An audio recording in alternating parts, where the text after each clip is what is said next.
Bonjour à tous, nous sommes très heureux de vous retrouver aujourd'hui pour cette webconférence autour du MOOC de Ferrandi Paris, stylisme culinaire. Alors ensemble, pendant ce petit moment, nous allons d'abord faire un petit bilan du MOOC, voir comment ça s'est passé avec Laurence qui a animé ce MOOC pendant toute sa durée.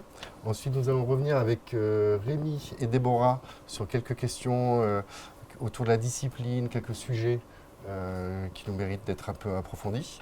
Et enfin, nous allons finir avec ce moment que vous attendez tous, qui est le résultat du grand concours photo auquel vous avez été très très nombreux à participer. Alors Laurence, ce MOOC, en quelques chiffres, comment est-ce que ça s'est passé? Alors on a eu beaucoup d'inscrits, on a eu 8728 inscrits sur 105 pays. Ce qui est un record pour Ferrandi. Oui, tout à fait. On en a un tiers qui était en dehors de la France. Alors j'ai relevé quelques pays d'ailleurs, ça fait très plaisir. Brésil, Côte d'Ivoire, Croatie, Espagne, Maroc, Mexique, Haïti, Tunisie, Vietnam, donc vraiment du monde entier. Beaucoup de participants aussi de l'étranger sur le concours, donc ça fait super plaisir. Donc on vous salue tous. Exactement. Tous ceux qui sont à l'étranger. Ouais. Ensuite, est-ce que c'est un MOOC plutôt réussi ou... Écoute, on a eu un très beau taux de satisfaction de 89%, donc c'est plutôt une belle surprise. Mission accomplie. Alors, ouais. Moi, j'avais d'autres stats. 83% vont pouvoir mettre en pratique ce qu'ils ont appris. Donc ça, c'est d'un point de vue pédagogique ce qu'on adore entendre. Alors après, on a eu aussi quelques critiques sur le MOOC pour qu'on puisse continuer à travailler, peut-être présenter une nouvelle diffusion de ce MOOC stylisme culinaire un peu plus abouti. Alors parfois, on nous dit qu'il est trop pro pour les amateurs et trop amateur pour les pros. Donc on va essayer de passer plus de temps sur peut-être des nouveaux intervenants, plus d'astuces de pros, plus de concret. Peut-être aussi laisser plus de temps entre le moment où on demande, on a une consigne pour un rendu et puis le moment où on doit le rendre. Voilà, prendre un peu plus de temps sur le MOOC en général. Mais voilà, sinon on est hyper content du MOOC. Avec une communauté aussi qui vit beaucoup. Exactement, on a eu des très beaux moments de partage donc via le groupe Facebook. On avait 1136 membres et ils étaient très actifs. Et ils sont encore actifs aujourd'hui? Oui, ils le sont encore. Ils partageaient beaucoup leurs photos avant les concours, ils donnaient des conseils, donc avec beaucoup de bienveillance. Parfait. Donc, alors, je crois qu'il y a même un compte Instagram qui s'est créé de cette communauté qui continue exactement. avec le nom du groupe qui va s'afficher sur l'écran, mais c'est food-8 styling-8 community. Donc voilà, comme le groupe Facebook, on aimerait qu'il continue à vivre longtemps et que vous continuiez à échanger dans cette communauté. On va revenir sur quelques questions, on va approfondir un petit peu les échanges qu'on a eus sur la communauté Facebook, notamment en termes de dressage et d'appellation. Donc la différence entre un dressage classique, un dressage bistronomique, un dressage gastronomique. Voilà, classique, bistronomique, gastronomique. Est-ce que tu peux nous dire un peu plus? Oui, ça a été un sujet au début du MOOC où beaucoup de gens ne savaient pas si leur production elle était plutôt gastro, plutôt bistrot, classique, etc. Bon, il ne faut pas non plus vouloir mettre tout le monde dans des cases. Pour autant, on a essayé, nous, de typer un petit peu ça. Pour être simple, le gastronomique, c'est plutôt créatif, avec beaucoup de travail dans l'assiette. C'est un vrai petit bijou. Il y a des choses qui sont posées, des petites fleurs qui sont posées, des traits qui sont droits, des petits points, des choses comme ça. Les coupes sont franches, nettes, parfaites. Ciselées. Ouais, ciselées. C'est vraiment beaucoup de travail dans l'assiette. À l'inverse, je dirais, le bistrot, il est plus lâché. Enfin, on va donner le sentiment de la spontanéité.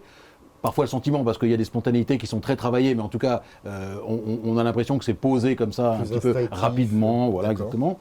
Et le classique, c'est finalement ce qu'on va trouver dans les brasseries, dans les restaurants qui font une cuisine très traditionnelle, avec, par exemple, la Solmenière et son petit quartier de citron. Enfin, c'est-à-dire qu'on est dans une référence d'un autre temps, on va dire, globalement, pour faire simple. Un petit peu moins créative, un peu plus codifiée. Probablement moins créative, mais des images qu'on connaît. Mais il faut avouer qu'aujourd'hui, dans la restauration contemporaine, la limite entre, par exemple, bistronomique et gastronomique est parfois un petit peu... Et même entre classique et bistrot, parce que si on fait une blanquette de façon bistrot, on va avoir l'identité blanquette qui est plutôt classique et l'identité bistrot qui est là. Donc rien n'est évidemment délimité. C'est des types d'inspiration en tout cas. Autre sujet, c'était lumière chaude ou froide, douce ou dure, douce et dure ou dure. Voilà, est-ce que tu peux nous en dire un peu plus? Oui, alors là, on est plus sur de la photo que vraiment du stylisme, hein, très clairement. Mais une lumière chaude ou froide, c'est ce qu'on appelle la température de la lumière. C'est-à-dire que froide, elle va être plutôt bleue, et chaude, elle va être plutôt jaune, rouge. alors qu'une lumière dure, c'est une lumière qui va vraiment cogner, qui va faire une ombre très marquée, donc on va avoir des lumières très hautes et des densités très fortes dans les ombres, alors qu'une lumière douce, elle va nous donner un halo différent, comme si on était un peu dans le brouillard. À quoi ça sert de jouer sur l'un et sur l'autre? Une lumière chaude, elle va nous donner un sentiment de chaleur, hein, c'est pour ça que ça a ce nom-là. Donc c'est le soleil couchant, on est plutôt dans un pays chaud. On a envie d'exprimer les saveurs et on va dire spontanément, le sucré va être plutôt chaud parce qu'il y a plus de produits sucrés qui sont rouges et chauds. À l'inverse, une lumière froide, on sera plus dans le salé probablement, et ça va nous donner un sentiment plus d'hiver ou de produits un peu blancs, un peu froids, un peu distants. Lumière dure, lumière douce. Lumière dure, typiquement c'est la lumière du soleil. Donc si on veut montrer qu'on est sur la plage à midi, eh ben, on va avoir quelque chose, une ombre très très puissante, très portée. Alors que si à l'inverse, on veut être dans quelque chose de très délicat, de très doux, une lumière très douce va nous donner cette sensation d'apesanteur et de brouillard. D'accord, parfait, on verra peut-être ça en image tout à l'heure. Oui, on le verra ça tout à l'heure sur les images. Impeccable. Ensuite, au sujet du matériel, alors on avait toute une partie en partenariat avec l'école Gobelin, d'un photographe, Dominique Azambe, qui est venu aussi présenter son matériel pro, etc. Des retours un petit peu de participants qui nous disaient, voilà, moi j'ai pas le matériel, mais je m'intéresse beaucoup à la photographie, est-ce que je dois continuer, qu'est-ce que je dois faire, est-ce que je dois investir, etc. Oui, encore une fois, c'était pas un MOOC sur la photo culinaire, mais bien sur le stylisme. Donc, bien sûr, si on veut faire des très belles photos, il faut des très beaux appareils. Mais je pense que pour 95% des gens, le portable qu'on a, le smartphone qu'on a, il est capable de faire des photos propres, à défaut d'être parfaites. On ne peut pas tout maîtriser, ni la lumière, ni la profondeur de champ, le plus souvent. Pour autant, je pense que ce qui compte pour nous dans le stylisme, et ce qui compte en général, c'est plutôt l'œil, la vision et l'idée, au moins 90% je dirais, la technique faisant que l'idée va jusqu'au bout, mais ça ne me paraît pas fondamental. On peut faire des très belles photos, et on en verra là beaucoup, qui sont faites avec des appareils simples. C'est ce que disait aussi l'intervenante Mathilde de Lécoté. Exactement. Finalement, aujourd'hui, on est tellement dans une société de l'image, où on a besoin de produire beaucoup. Ouais. Finalement, le smartphone, c'est un bon matériel, puisque ça nous permet de produire à moindre coût, rapidement, Exactement. de beaucoup communiquer, et c'est un art aussi qu'il va savoir maîtriser via ces outils-là. Exactement. Parfait. Dernier sujet, on a parfois reproché à certains participants, donc nous quand on entrait dans les annotations des pairs, donc des différents participants, donc ils devaient s'évaluer entre eux. Il manque des choses autour de l'assiette, c'est pas, voilà, on comprend pas l'assiette, voilà, on aimerait avoir des éléments autour où c'est pas très propre, c'est un peu confus. Alors, voilà, j'aimerais bien entendre Déborah sur le sujet. Juste spontanément pour dire, quand on fait du stylisme culinaire, c'est déjà ce qui se mange qui va nous intéresser, donc a priori ce qu'il y a dans l'assiette. Ça c'est le sujet numéro 1. Et tout ce qu'il va y avoir autour va nous donner une contextualisation. C'est-à-dire qu'on va savoir si on est à la mer ou à la montagne, si c'est l'hiver, si c'est l'été, éventuellement la nature des ingrédients qui sont dedans. Donc ça va nous donner plein de petits indices pour essayer de comprendre et de donner du goût à ce qu'il y a dans l'intérieur de l'assiette. Malheureusement, dans le MOOC stylisme culinaire, il y a beaucoup de gens qui se sont dit ce qui compte, c'est tout ce qu'il y a autour. Le mot stylisme donne de l'impression. Donc on va avoir un certain nombre de photos où l'assiette est petite dans l'image et ce qu'il y a dans l'assiette est finalement pas très visible. Par contre, on a des fleurs autour et des choses importantes. Je pense qu'il faut redonner la priorité à la nourriture, clairement. Après, il y a des modes qui changent. Et puis il y a aussi un code sur les réseaux sociaux et notamment Instagram qui est de vouloir remettre les ingrédients de la recette à l'extérieur de l'assiette. Exemple, une soupe, je vais dire courgette, parmesan, noisette. Donc on a la soupe qui est dans l'assiette ou dans le bol et à côté on va avoir une courgette, on va avoir un couteau, on va avoir un peu de parmesan, la petite râpe et les noisettes entières puis cassées. Histoire vraiment qu'on comprenne ce qu'il y a à l'intérieur. Et parfois c'est trop. C'est-à-dire, de temps en temps, on a envie de dire c'est bon, on n'est pas idiot, on n'a pas besoin qu'on nous redonne tout le détail de l'assiette pour la comprendre. Donc c'est à double tranchant, j'ai envie de dire, il faut mettre une petite touche, mais on n'est pas non plus dans une bande dessinée où on... C'est exactement ça. Le tour, c'est la légende un petit peu, parfois il y a des légendes un peu lourdes. Ouais, on est d'accord. Parfait. Donc revenons sur ce concours, donc on a eu quand même beaucoup de participants, beaucoup d'investissements, on voit que les moqueurs ont mis beaucoup de cœur à l'ouvrage. Voilà, on est très très heureux que vous ayez participé comme ça. Tu peux peut-être nous rappeler le sujet, la consigne. Bien sûr, alors on pour ce devait concours. travailler. D'abord, on a 2 concours. On a le prix du public et le prix du jury que nous sommes. Les sujets étaient les mêmes. Il fallait, pour chacune des 4 saveurs qu'on avait identifiées, donc sucré, salé, acide et amer, il fallait prendre une image alimentaire, culinaire. Donc c'était une recette ou un ingrédient, enfin il n'était pas nécessaire d'être cuisiné, mais qui exprime le mieux cette saveur. Ça, c'est le sujet. Donc, on a évidemment choisi des images qui expriment le mieux les saveurs. Et à côté de ça, on avait demandé, parce que c'est Ferrandi, d'intégrer à l'intérieur de l'image un petit F, déjà pour jouer un peu l'imagination des photographes, mais aussi pour valider le fait que c'était bien des photos qui avaient été réalisées dans le cadre de ce MOOC, bien évidemment. Voilà, c'était pas pour vous embêter, c'était juste pour être sûr que la photo vous appartienne vraiment, que vous n'avez pas simplement pris une photo sur laquelle vous avez Remis un petit F après. Donc ça, on a sélectionné du coup pour chaque saveur les 20 photos qui répondaient à ces critères, de façon à ce qu'on puisse après finir sur... Voilà, alors il y en avait beaucoup plus que ça. Nous, on a mis là, on va en montrer une vingtaine, je dirais, une vingtaine de photos qui sont arrivées en shortlist. Et puis, on va donner les prix du public, nos finalistes à nous, et puis et les lauréats. Qu'est-ce qu'on gagne si on gagne les jurys ? Alors, pour le prix du jury, c'est un livre grand cours de cuisine Ferrandi, qu'on vous enverra à l'autre bout du monde, même si vous venez de très très loin.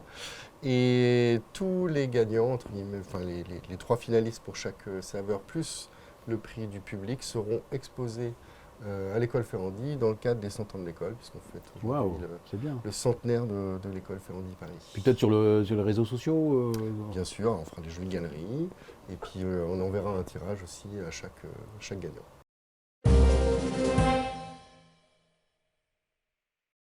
Alors un petit mot de commentaire sur le salé. On a finalement, on voit du sel, hein, on voit du sel comme sur la morue. Ici, voilà, on va montrer du sel. Là-bas, il y a un œuf coq. Ici, il y a du sel. Donc c'est facile d'exprimer le salé en montrant du sel. On a pas mal de produits de la mer aussi, comme le poulpe qui est là, les huîtres, un tartare visiblement. Donc c'est sel, mer évidemment. Et puis charcuterie, fromage. Qui sont les autres options voilà, qu'on a là-bas aussi. Alors des options ultra françaises, mais on a aussi quand même la cuisine du monde qui est un petit peu représentée. Alors celle-ci, elle est très sympa puisque c'est un produit qu'on n'a pas l'habitude de déguster chez nous, des petits criquets. Alors ici, on a plutôt des choses à connotation asiatique. Ici aussi, ici plutôt l'Espagne ou... Donc quelque chose de méditerranéen, on dirait là. Hein. Ouais, on est exactement. Donc on retrouve quand même beaucoup de pays qui ne sont pas simplement le traditionnel charcuterie fromage français. Et on retrouve aussi ce qu'expliquait Rémi sur les lumières froides, les lumières chaudes. On a clairement des photos qui tirent vers le bleu et d'autres qui au contraire sont plus dans les rouges orangés. Et comme on est sur du salé, on va probablement privilégier des lumières un peu froides. Alors, super boulot réalisé encore ici pour tout le monde. On a été obligé d'en sélectionner 3. Donc on va vous les présenter tout de suite et un petit peu discuter plus précisément sur celle-ci. On parle du prix du public d'abord ? Oui, bien sûr. Alors le prix du public. C'était Mélanie Bultès pour son poulpe. Voilà, c'est cette image très belle qui a été largement par le public, appréciée sur... Donc il sera exposé à l'école et puis on verra un petit tirage. Voilà, un mot de commentaire. Le poulpe, c'est toujours beau. Ouais. Le poulpe, c'est toujours beau. Là, c'est magique, hein, on est sur fond noir. Contraste de couleurs, assez contemporain finalement aussi, ce traitement du poulpe qu'on voit dans la cuisine de plus en plus. On est monochrome noir, avec juste le poulpe qui sort violet, c'est quelque chose de très élégant. Le petit sachet de sel. On a le petit sachet de sel. On sait très bien que le poulpe, ça se sale beaucoup dans l'eau de cuisson, donc c'est cohérent. Voilà. C'est bien, c'est très beau, une belle image qui rendra très bien au tirage aussi. Ah oui, absolument. Donc, notre sélection, d'abord on a un produit très français, terroir, traditionnel, qui est quand même plutôt malin parce qu'il y a de la charcuterie, il y a du fromage, il y a des olives, donc 3 produits salés. On ne voit pas le sel, mais on sait très bien le goût que ces produits nous racontent très rapidement le goût. Petite réserve peut-être sur la dominante colorée, ce que tu disais à l'instant. On est peut-être un petit peu trop chaud pour exprimer complètement la notion de sel. Mais c'est quelque chose d'efficace, j'aurais tendance à dire. Et j'aime la simplicité de l'image. Voilà. Là, on est sur un fond noir pareil, avec des huîtres qui nous expriment bien la mer et l'élégance, d'une certaine manière, de ce produit-là. Et puis, et la troisième, c'est un gros plan de morue séchée sur ce que je suppose être une planche, ou on ne sait pas bien, on ne voit pas trop bien. Et puis, il y a du gros sel qui est remis dessus. Donc, c'est l'expression la plus simple. Le produit brut. Ouais. Voilà, le sel dans toute sa splendeur. Déborah, tu veux... Effectivement, là, ce qui est intéressant, c'est qu'on avait le chèvre qui tirait sur le bleu-gris. Mhm. Et la lumière, en revanche, était une lumière, à mon sens, un peu trop chaude. Et je pense qu'en lumière très froide, il aurait, avec le noir de l'olive, avec ce bleuté gris du chèvre, ça aurait été sans doute assez fabuleux. L'huître, c'est vrai que c'est un peu cousu de fil blanc. Clairement, produit de la mer.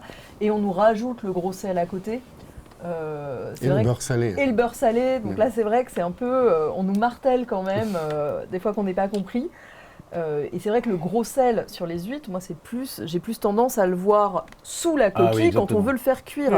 On ne va jamais, en fait, servir des huîtres crues, froides, avec du sel à côté. Ça paraît totalement antinomique. Et la morue, mais alors là, on est dans le produit brut, effectivement, et on se rend compte qu'une photo culinaire n'est pas forcément une photo cuisinée. Exactement. Voilà, puisque là, c'est avant. Quand on doit effectivement faire dessaler sa morue, c'est vrai qu'on prend le morceau, il est couvert de sel. Exactement. Et on est très bien dedans, je trouve. Alors du coup, Déborah, je te laisse annoncer laquelle gagne le prix du jury. C'est la morue. La morue. Et alors, qui a fait cette photo efficace et salée? Avec Lynn Laplanche. Bravo à elle. Bravo C'est Lynn. notre première lauréate Oui, tout à fait. sur la saveur salée.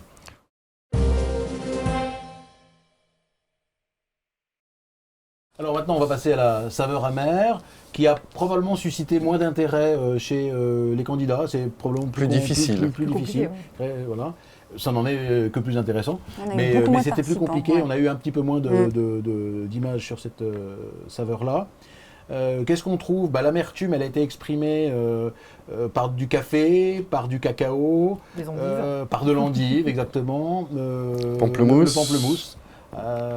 Qu'est-ce qu'on a d'autre? Et puis des salades rouges de type Trévise, etc. Voilà, globalement, je dirais un petit peu ce qu'on trouve. On n'a pas vraiment de couleur. Tout à l'heure, on parlait de couleur de lumière. Je sais pas si l'amertume, c'est plutôt chaud, plutôt froid. On dirait que c'est plutôt neutre. Globalement, ce qui est intéressant à remarquer, c'est qu'ici, on a une photo en noir et blanc. Ça, je trouve ça plutôt une des rares. Une des rares tout photos à en noir fait. et blanc. Quelques autres, mais voilà.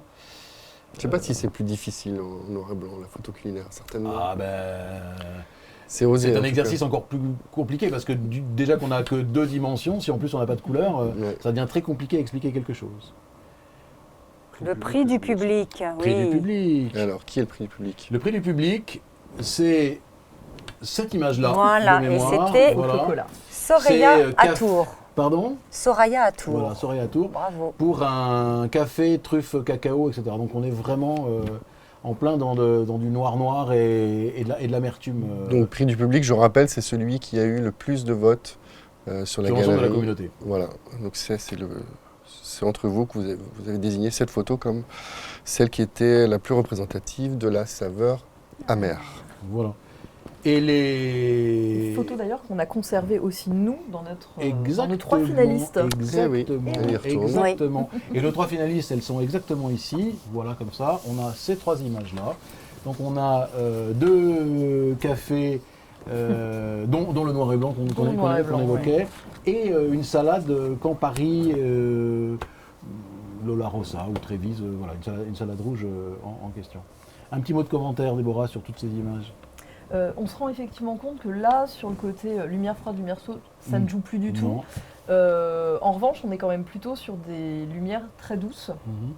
Clairement, on n'a pas un éclairage agressif, on est plutôt dans des lumières tamisées avec des jeux d'ombre assez subtils, plutôt foncés comme couleur. Et c'est vrai que dans les 2, en tout cas, photos qui ne sont pas en noir et blanc, on a quand même, sur un fond très neutre et très uniforme, on a cette touche de couleur assez flash d'un côté de la truffe où on voit le marron et de l'autre côté le rouge de cette salade qui est assez flamboyant finalement. C'est très joliment joué dans les 2 cas. Et alors, il y a un propos dans la photo culinaire qui compte beaucoup, c'est qu'on a envie de les manger. Alors moi, ici, j'ai quand même envie de me plonger dans la truffe au chocolat ou de goûter l'endive ici. Donc ça, c'est déjà une réussite. Et puis, bien sûr, boire un petit café, là, ça me ferait pas mal. Déborah, le vainqueur, le lauréat. Et le vainqueur, ce sera la Trévise qui nous a beaucoup ému avec cette... Laurence. Alors bravo à Marie-Pierre Bouchard. Ah, super. Ouais. Alors, je peux même lire la petite légende qui va avec la photo. Dans une ambiance hivernale, endive carmine associée à un tartare de truite fumée et pamplemousse présenté avec une vinaigrette au Campari. Super. Donc c'est complètement dans le Tout est thème, là. c'est très joli. Bravo. Bon, bravo Marie-Pierre. Ouais, bravo. Avec le petit test sur le cerf.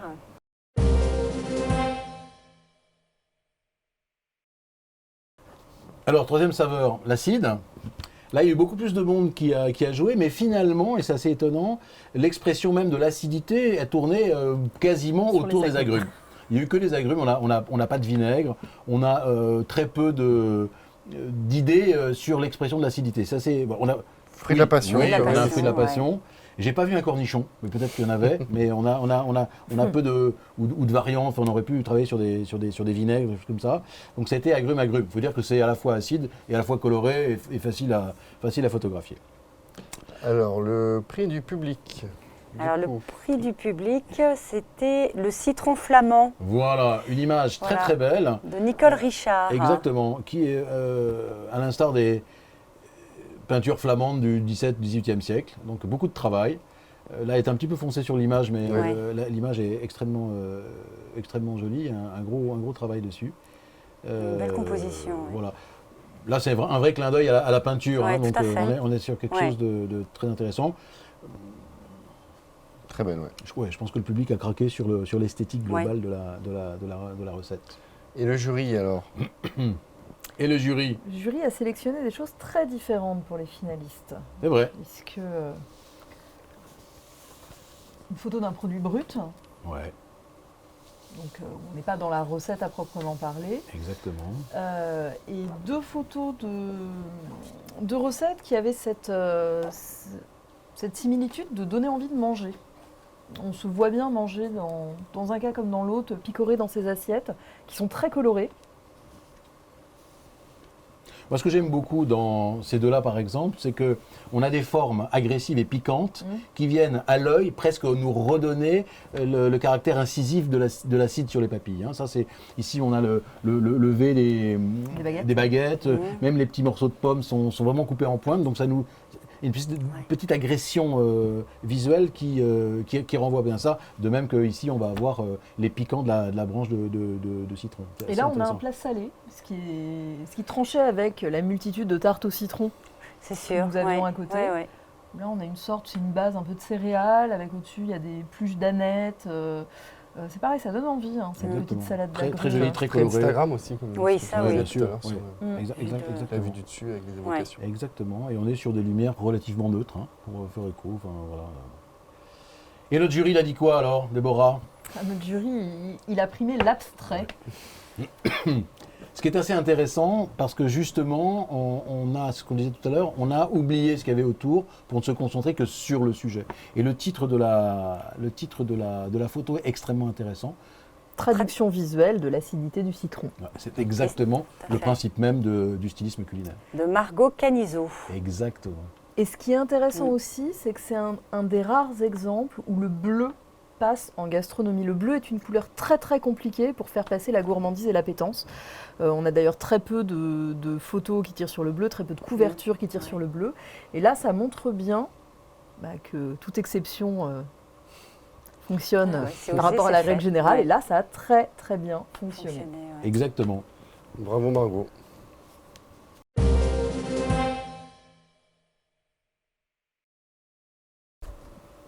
Alors, quatrième et dernière saveur, le sucré. Là, pour le coup, on a eu beaucoup Ouais. de candidatures et de, Ah oui, et de c'était projets. le- Il a fallu forcément en sélectionner un certain nombre. D'abord, la photo du prix Oui. du public, Alors c'était Chen Lian, voilà, qui nous a fait cette Exactement. image très belle, une grande composition. tarte aux pois revisitée. Voilà. où là, pour le coup, je dirais le décor fait vraiment partie intégrante de l'image. Hein. Et le F subtilement Brodé. brodé dans la Dans la serviette. C'est serviette. très, ouais. très élégant, très, très joli, vraiment une peinture, hein, véritablement. Pour le reste, on a, nous, choisi. Le sucré, ça a été pas si simple que ça à exprimer.